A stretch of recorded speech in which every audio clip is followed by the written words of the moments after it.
C'est l'une des lettres les plus célèbres, l'une des plus belles, l'une des plus essentielles aussi.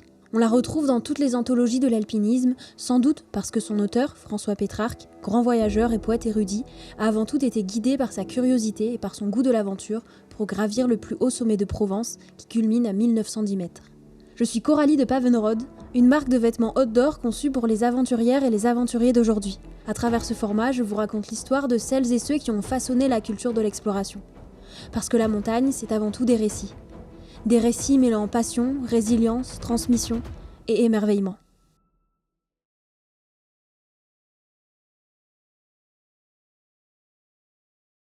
Intitulée « Mon ascension sur le Mont Ventoux », cette lettre a été écrite il y a près de 700 ans. Elle relate une expérience que chaque randonneur en quête d'un sommet a déjà vécue. Il y a d'abord l'envie, celle d'aller là-haut. L'alpiniste n'est-il pas avant tout un homme qui a conduit son corps là où un jour ses yeux ont regardé, comme l'a écrit Gaston Rébuffat, un autre poète des cimes dont on vous parlera prochainement dans une autre Paven Story? Ajoutez à cela un brin de dépassement de soi, ainsi qu'un plaisir profond de découvrir les beautés de la nature et de se sentir en phase avec son environnement. Rien de plus propice à laisser notre esprit vagabonder, sur le monde, sur le temps qui passe, sur ce qui nous entoure et ce qui nous dépasse. Veux-tu monter vers les cimes de la vraie béatitude ou te vautrer lâchement vers la vallée des péchés ? Écrira François Pétrarque, bien loin d'être prédestiné à aller là-haut. Encore que. L'histoire de Pétrarque, c'est avant tout celle d'un exil, celui de son père, chassé de Florence en Italie pour des raisons politiques. Toute la famille va alors s'installer à Carpentras, non loin d'Avignon. Le jeune François, alors âgé de 7 ans, suit dans cette ville l'enseignement dispensé par le compagnon d'exil de son père. Il va ensuite étudier le droit à Montpellier et à Bologne, avant de regagner les bords du Rhône en 1326.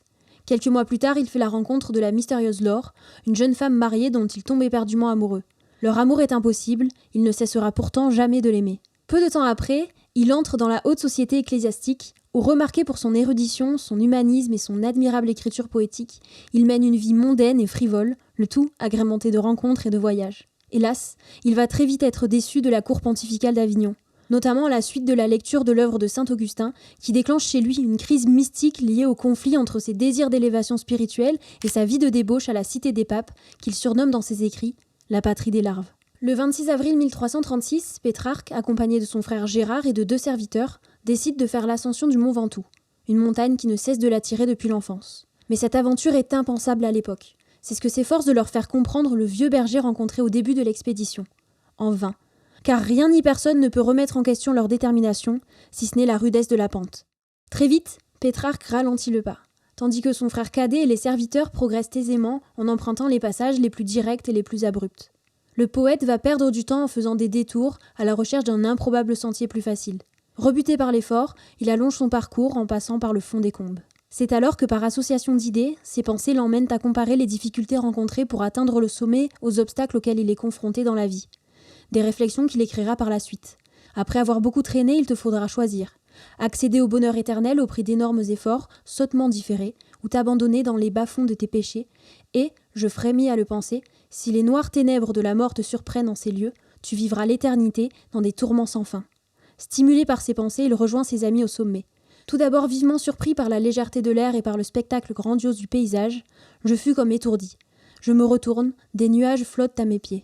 Il tourne son regard vers les Alpes, derrière lesquelles se cache son pays natal, l'Italie, puis vers les monts lointains du Lyonnais, la Méditerranée qui baigne Marseille et Aigues-Mortes. Le soleil déclinant, il entame la descente sans interrompre le fil de sa pensée, si bien qu'il ne prononcera plus un seul mot jusqu'au terme de l'excursion.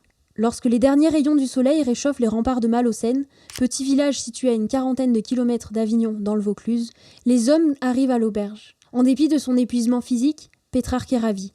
Il s'isole et se met à écrire une lettre, en latin bien sûr, à son confesseur. Il y relate son ascension, mais surtout ce qu'il y a trouvé, la béatitude.